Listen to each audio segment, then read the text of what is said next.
All right, so we're going to try to show how to develop a graph on Excel using Excel, and from the data that you've collected, it's a very simple process. There's some things that I want you to be able to do initially, and then of course then we'll move on and do some more complicated things.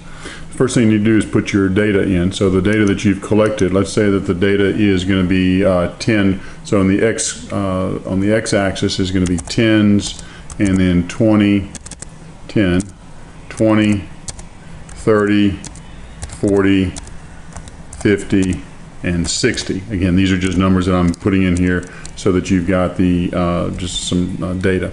Now I'm going to choose the y-axis, and the y-axis in this case will be 8, 23, and 32. We'll go 40 and 51, and then 62.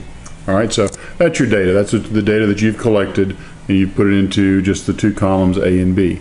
Now what you want to do to generate a graph is to come and simply select this data just like that. So you're going to click and drag the data that you have there, and come up to Insert, go across to Scatter. We want to do a scatter plot, and then you see all these different types. You just want to have a scatter plot that is that has just the markers on it, and so there's your data. And you can click and drag and move it. In fact, I would suggest that you move it over here underneath like this, because you want to make it a little bit bigger as we go through. Well, you want to also add a trend line.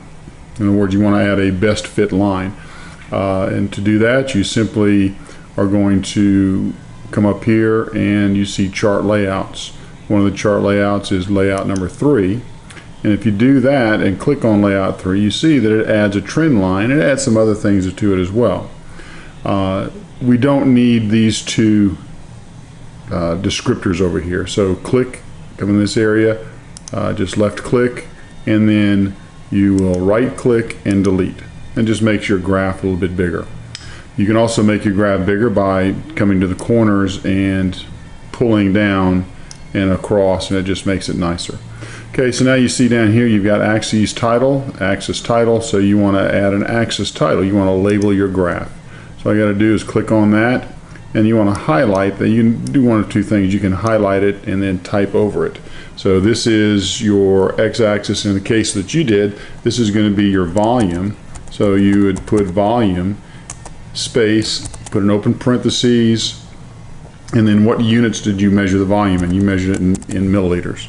And there you go. So that's labeled. Come do the same thing on your y-axis. You can move it around, get that, highlight that, and then that's going to be your mass. So you'll measure mass, space, open parentheses, you measure that in grams, close parentheses. So now you've labeled that, so someone looking at this graph sees that that's a mass versus volume graph. Well, you also need to have a title up here. So you'll come up to Layout in the Chart Tools up here at the top, Layout, and then Chart Title. Come down to Above Graph, Above Chart. So you want to have it there, and it puts it in there for you. Chart Title, and the chart title is going to be Mass versus Volume, VS period volume of isopropyl alcohol, PROPYL alcohol, ALCOHOL. All right, so there's your graph done. Okay, you got one more thing to do, and that's to determine what is the equation of our line, because that's going to give us the slope that we need. The slope is what that's what we're after actually. And so you come back to and click onto your graph, and you can see that the chart tools come back up.